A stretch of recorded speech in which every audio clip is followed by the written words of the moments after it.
할렐루야. 오늘도 주님의 큰 은혜가 우리 모두에게 함께 하시기 바랍니다. 자, 오늘은 느헤미야의 부흥이라는 제목으로 또 함께 은혜를 나누고자 합니다. 자, 오늘 본문에는 느헤미야 시대에 있었던 놀라운 영적인 각성과 이 부흥의 모습을 기록하고 있습니다. 느헤미야는 무너진 그 예루살렘 성벽을 다시 수축한 사람이었습니다.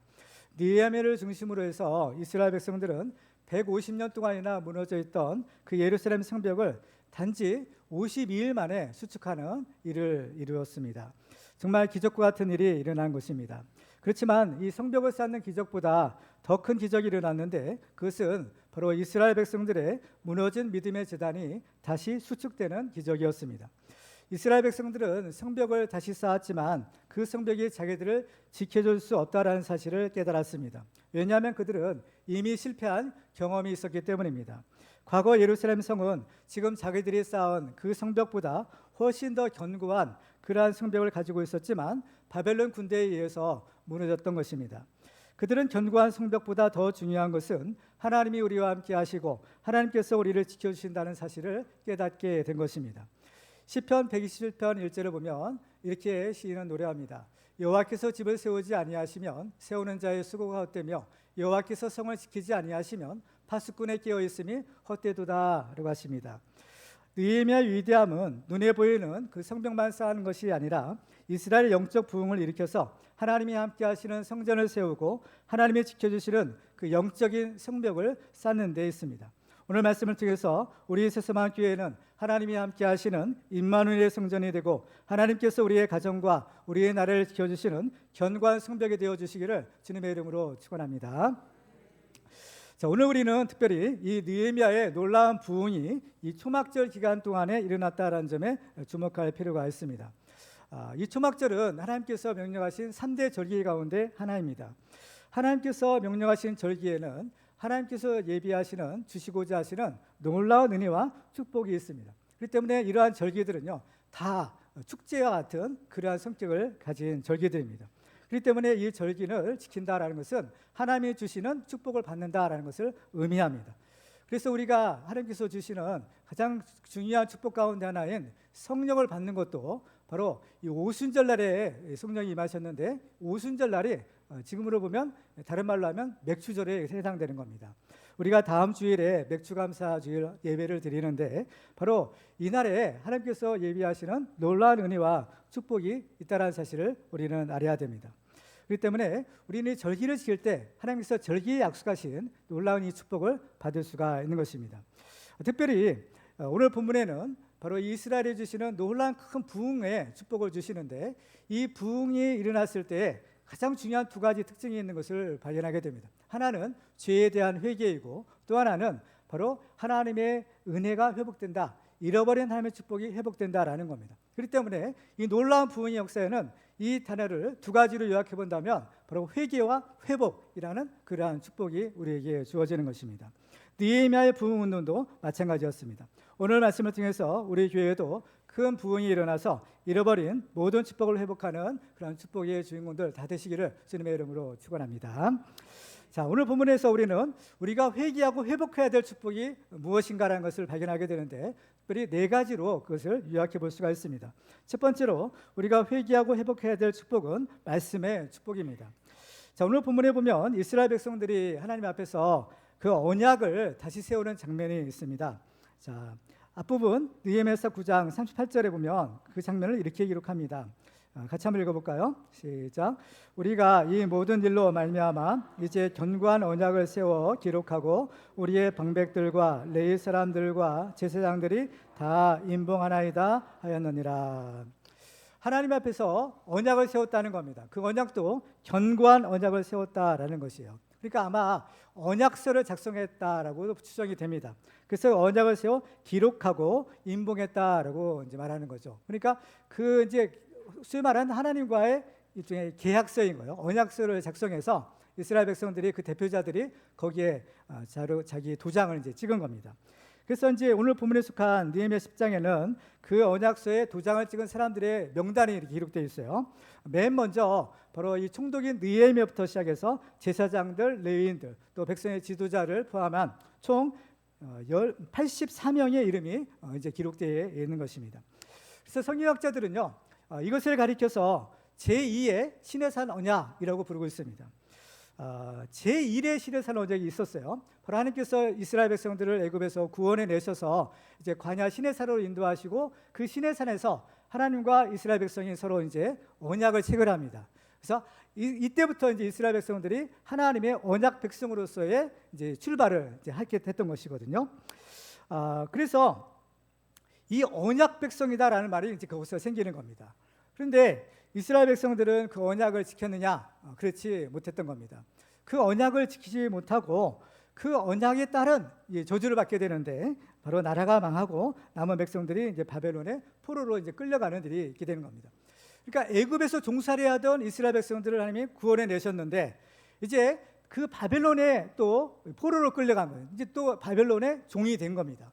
그래서 하나님께서는 은혜를 베푸셔서 70년 만에 이스라엘 백성들을 이제 다시 고국으로 돌려보내시죠. 그래서 지금 오늘 본문은 그 고국에 돌아온 이스라엘 백성들이 바로 하나님 앞에서 다시 그 언약을 이제 갱신하는 그러한 장면이 되는 것입니다. 구원받은 우리 성도를 가리켜 하나님의 언약 백성이라고 부르는데, 왜냐하면은 우리 하나님과 우리 사람 사이에는 바로 이 언약을 통해서 바로 새로운 관계가 형성되기 때문입니다. 그래서 이제 이 신앙인들을 보면 다 하나님과 뭔가 약속을 했어요. 하나님과 언약을 통해서 이제 하나님을 섬기는 그러한 관계가 시작이 되는 겁니다.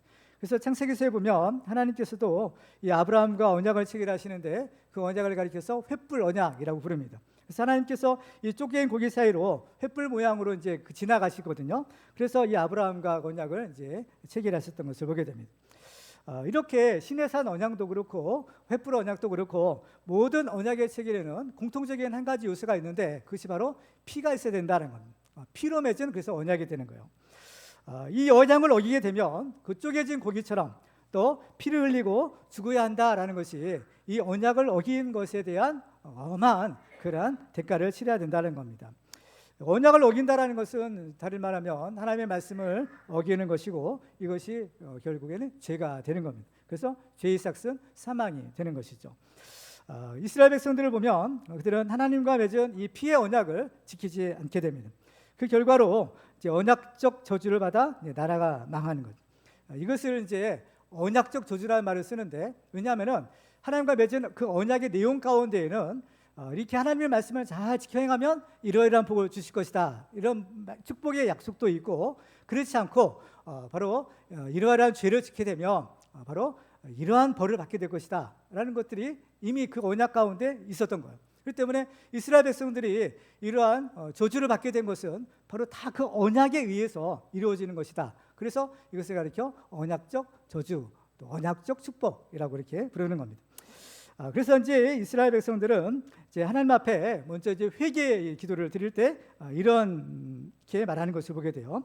느헤미야서 9장 34절을 보시면, 우리 왕들과 방백들과 제사장들과 조상들이 주의 율법을 지키지 아니하며 주의 명령과 주께서 그들에게 경계하신 말씀을 순종하지 아니하고 그들이 그 나라와 주께서 그들에게 베푸신 큰 복과 자기 앞에 주신 넓고 기름진 땅을 누리면서도 주를 섬기지 아니하며 악행을 그치지 아니하였으므로 우리가 오늘날 종이 되었는데 곧 주께서 우리 조상들에게 주사 그것의 열매를 먹고 그것의 아름다운 소산을 누리게 하신 땅에서 우리가 종이 되었나이다.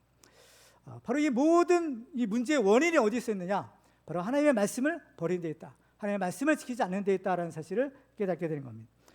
우리가 하나님의 언약 백성으로서 하나님의 말씀을 버리게 되면 하나님의 버림을 이제 받게 되는 거죠. 그렇게 되면 어때요? 세상 임금의 종이 되어서 이루 말할 수 없는 고통을 당하게 됩니다. 그러나 이와 반대로 우리가 하나님의 말씀을 지켜 행하면 하나님께서도 우리를 지켜주시고 또 언약의 말씀대로 우리의 그 복을 주시는 겁니다. 따라서 이 말씀이 회복이 될 때에 잃어버린 축복이 회복이 되고 또 부흥이 이제 시작이 되는 것입니다.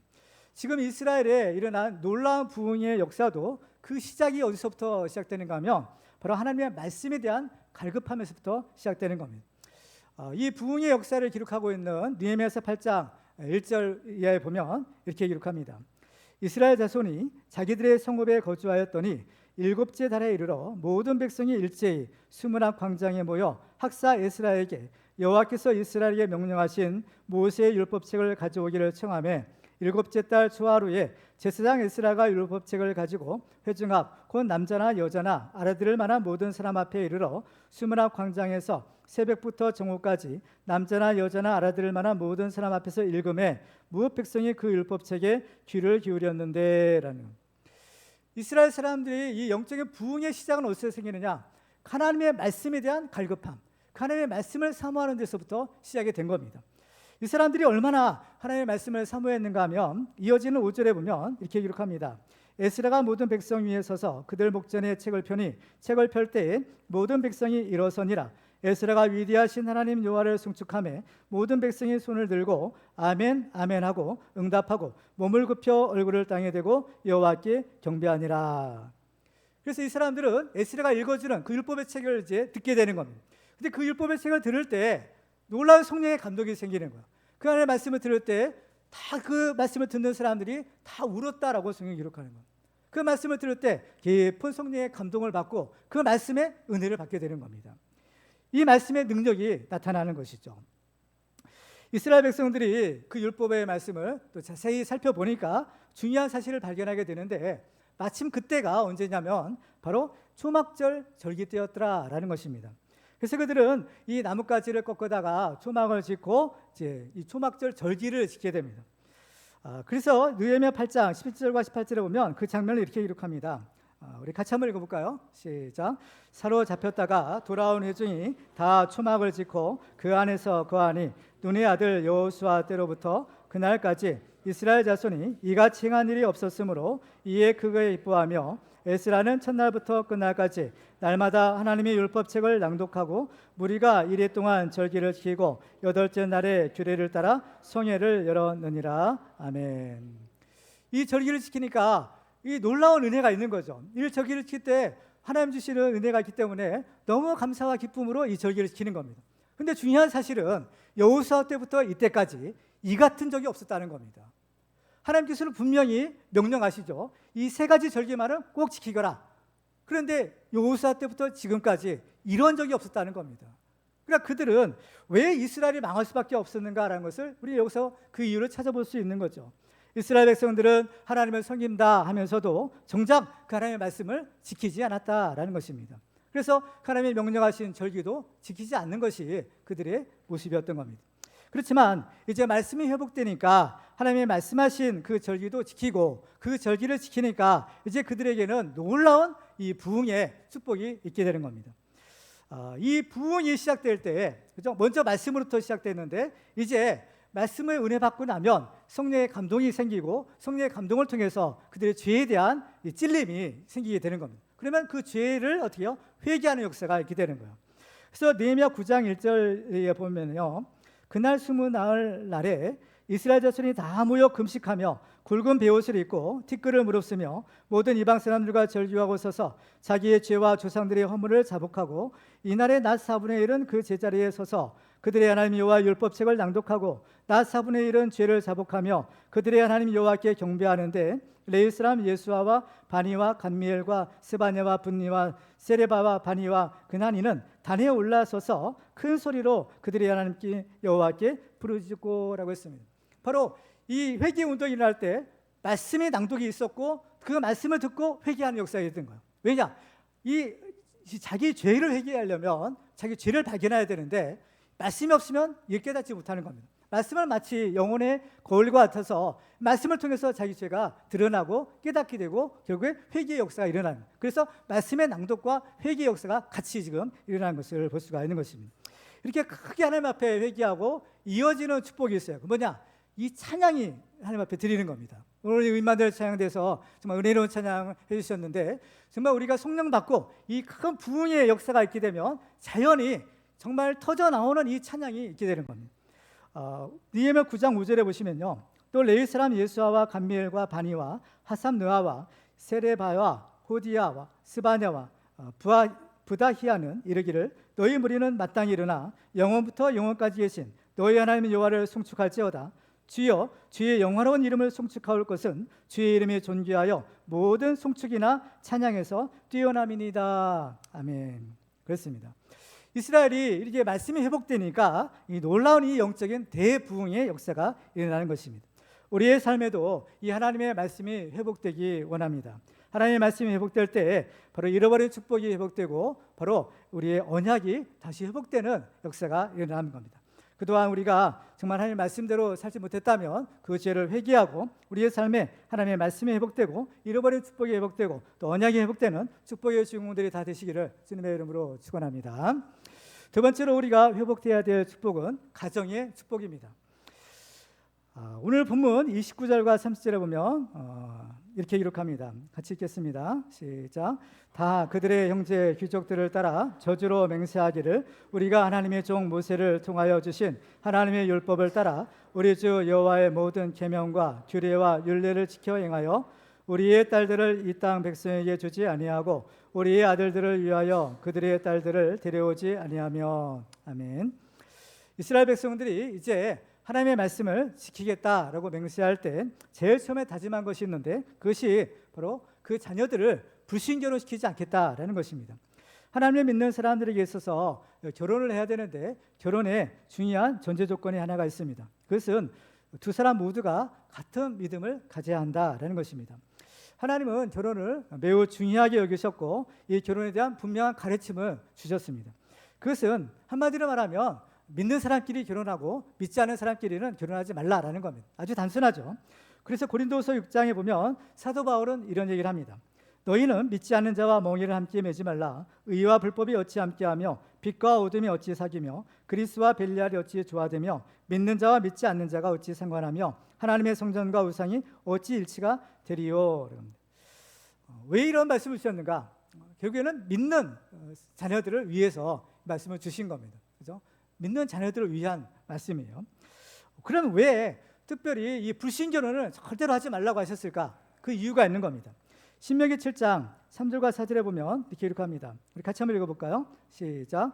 또 그들과 혼인하지도 말지니 내 딸을 그들의 아들에게 주지 말 것이요 그들의 딸도 내 며느리로 삼지 말 것은 그가 내 아들을 유혹하여 그가 여호와를 떠나고 다른 신들을 섬기게 하므로 여호와께서 너에게 진노하사 갑자기 너희를 멸하실 것임이니라. 아멘. 불신 결혼을 하면 어떤 일이 생기는가 하면 믿음이 있던 사람도 한편의 사람도 그 믿음을 잃어버리게 된다는 거예요. 그래서 내 아들을 유혹하여 여호와를 떠나게 하고 이 저주가 임하게 될 것이다 라고 경고하시는 겁니다. 그렇기 때문에 이 불신 결혼은 모든 죄의 뿌리가 되고 결과는 확실한 멸망에 이르게 된다라고 성경은 경고하는 겁니다. 그래서 창세기 6장에 보면 이 노아의 홍수의 심판 사건이 기록되어 있는데요. 그 이유는 죄악이 관영했기 때문이라고 했어요. 그런데 그 죄악이 관영한 죄의 뿌리를 성경은 어디서 찾느냐? 바로 이 불신 결혼에서 찾는 겁니다. 창세기 6장 2절과 3절을 보시면 하나님의 아들들이 사람의 딸들의 아름다움을 보고 자기들이 좋아하는 모든 여자를 아내로 삼는지라. 여호와께서 이르시되 나의 영이 영원히 사람과 함께하지 아니하리니 이는 그들이 육신이 됨이라. 그러나 그들의 날은 120년이 되리라 하시니라. 바로 이것이 하나님의 마음을 근심시키고 또 사람 지으셨음을 한탄케 하는 그러한 원인이 되었더라라는 겁니다. 또 성경에 보면 이 믿음이 좋은 솔로몬도 이 불신 결혼하게 되니까 나중에는 우상을 섬기는 그러한 엄청난 죄를 당해요. 솔로몬이 어떤 사람이에요? 1,000번제를 드리는 사람 아닙니까? 또 하나님의 성전을 건축한 사람이에요. 정말 대단한 축복의 사람이 아닐 수가 없죠. 근데 이 솔로몬이 말년에는 우상을 섬기는 겁니다. 왜 그랬을까? 바로 그가 이방 여자들과 결혼했기 때문이다 라고 성경은 말씀하고 있어요. 이 믿음의 결혼은 우리 하나님의 백성으로서의 정체성을 유지하기 위한 가장 중요한 기본 단위다라는 것을 알아야 됩니다. 이 믿음의 결혼을 하느냐 그렇지 않느냐에 따라서 바로 이 운명이 이제 바뀌게 되는 거예요.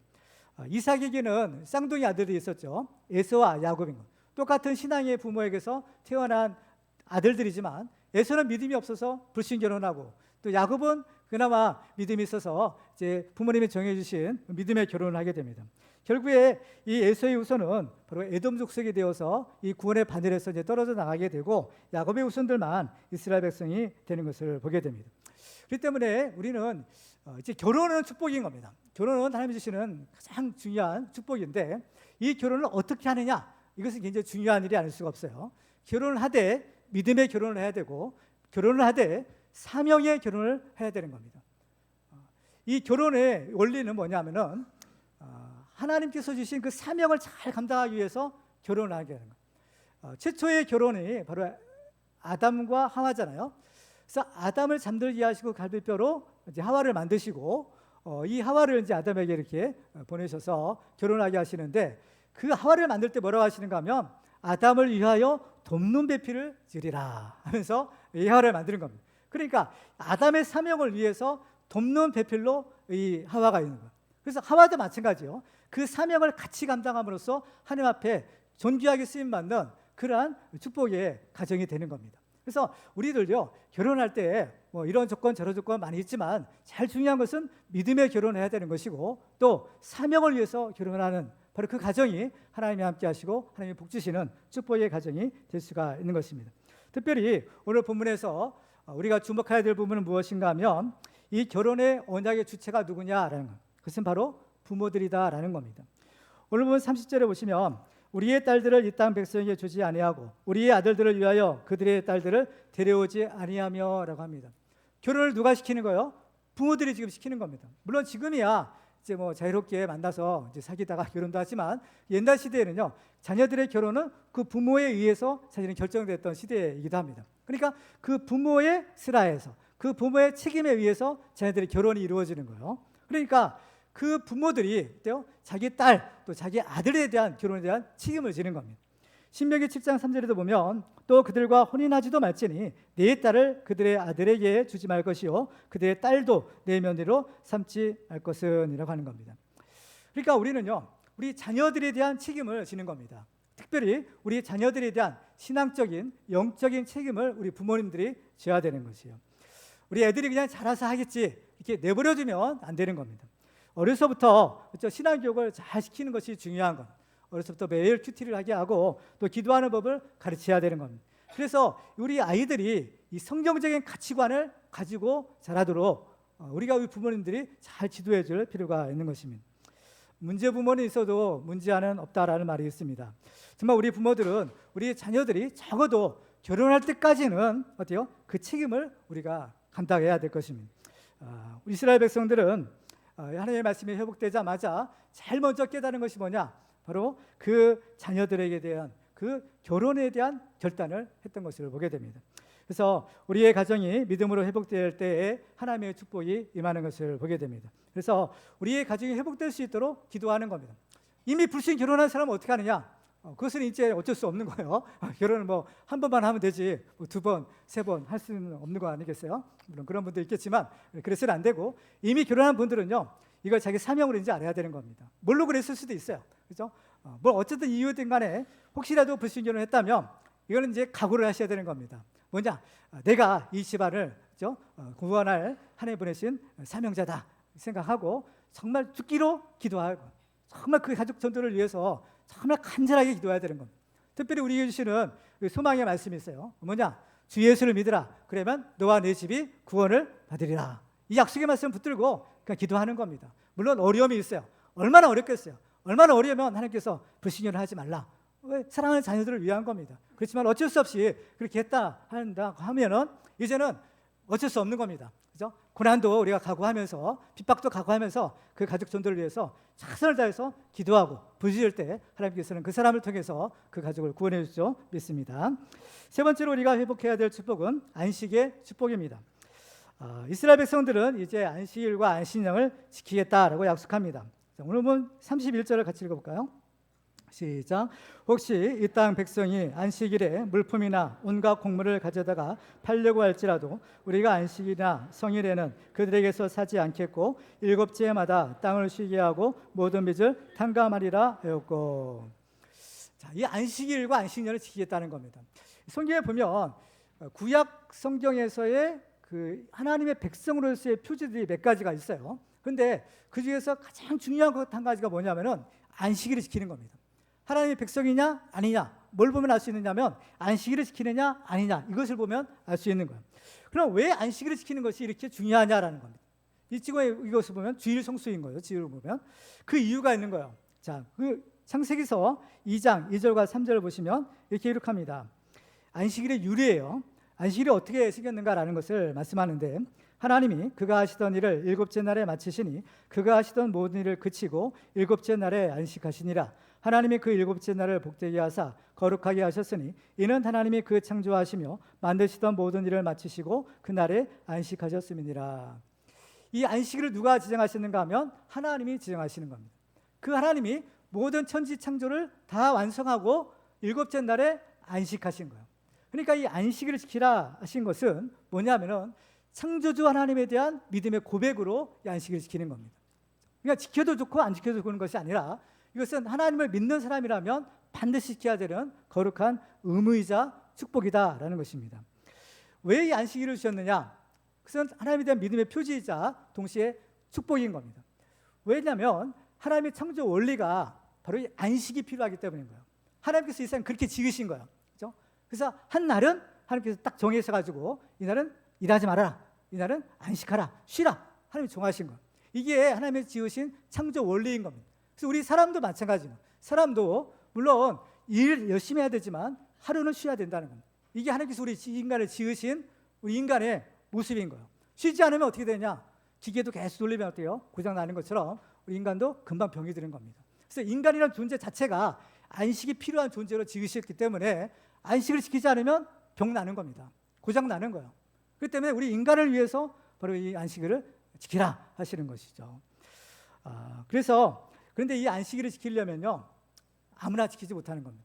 이 안식일을 지키려면 두 가지 조건이 있는데, 하나는 믿음이 있어야 되겠고 또 한 가지는 욕심을 버려야 된다는 것. 안식일에 일을 하면, 장사를 하면 어떻게 돼요? 돈을 이제 그때 더 버는 거죠. 근데 만약에 안식일에 일을 안 하면 어떻게 될까? 안식일을 안 하면 하나님께서는 그 안식일에 일 안 한 만큼 하나님께서 더 주시는 거예요. 그러니까 일 안 하고도 하나님께서 더 주시는 축복이 있는 겁니다.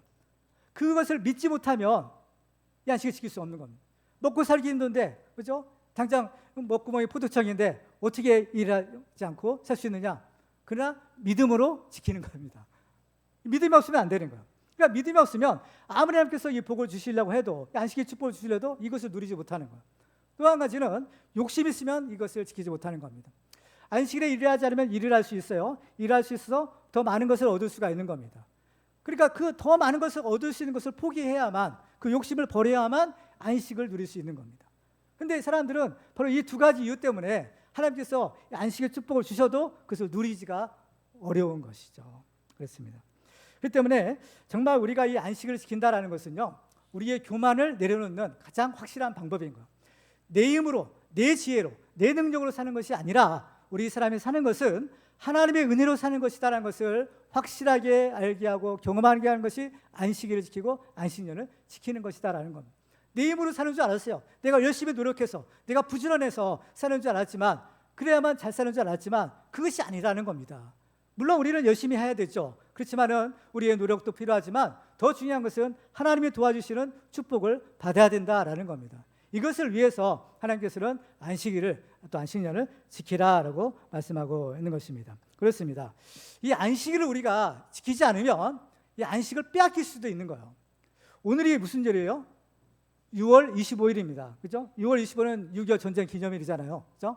올해가 전쟁 발발 73주년이 되는 해입니다. 1950년도 6월 25일 날 전쟁이 일어났으니까. 그죠? 근데 그날이 무슨 요일이에요? 주일날이었던 겁니다. 주일날 새벽에 그 전쟁이 일어났던 거예요. 주일날은 어떤 날이에요? 하나님이 우리에게 주시는 안식의 축복의 날인 겁니다. 그 새벽에 가장 안식을 누려야 될 그 새벽에 전쟁이 일어났다는 거예요. 그럼 왜 이 전쟁이 하필이면 주일날 일어났을까? 우리는 그 이유를 영적으로 한번 살펴볼 필요가 있는 겁니다. 그것은 하나님이 주시는 그 안식을 우리가 지키지 않았기 때문인 거예요. 그 안식을 지키지 않으면 결국에는 그 안식을 빼앗기게 되는 겁니다. 우리는 지금 안식일이 아니라 주일을 지키고 있잖아요. 주일을 지키는 것도 마찬가지예요.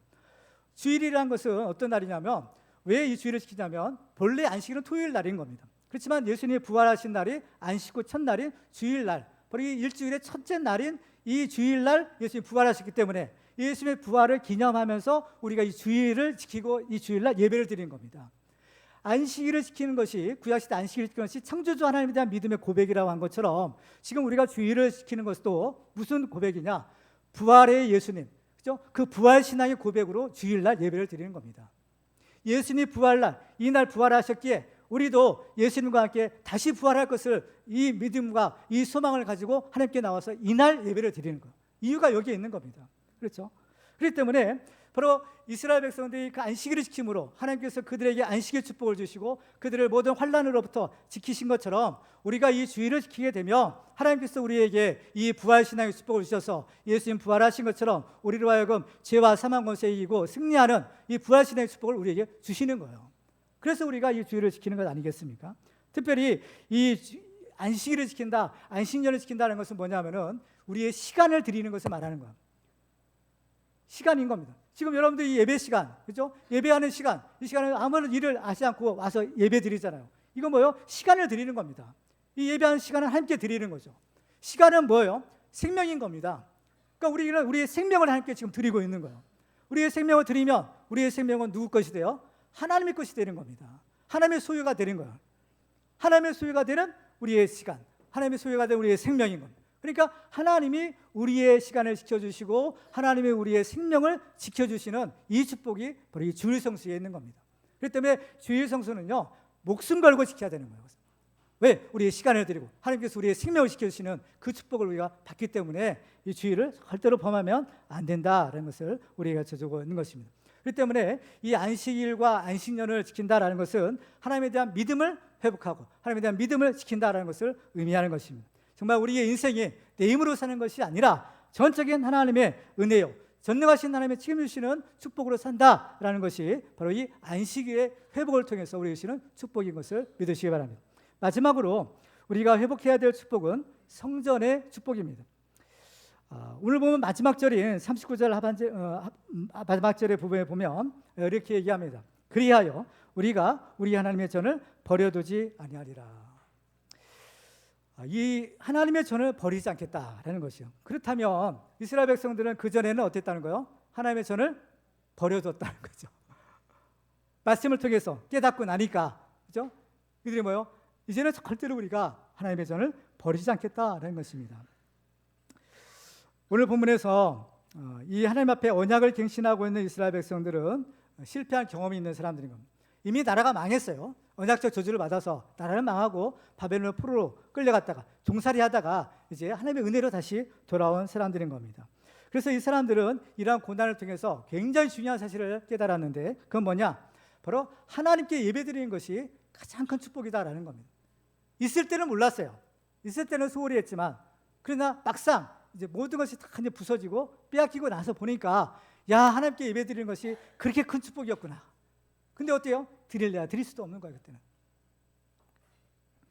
그래서 그들이 고국에 돌아와서 맨 처음에 한 것이 뭐냐? 바로 이 성전을 건축하는 겁니다. 참 놀랍지 않아요? 그 사람들 와서 자기 집 건축한 게 아니에요.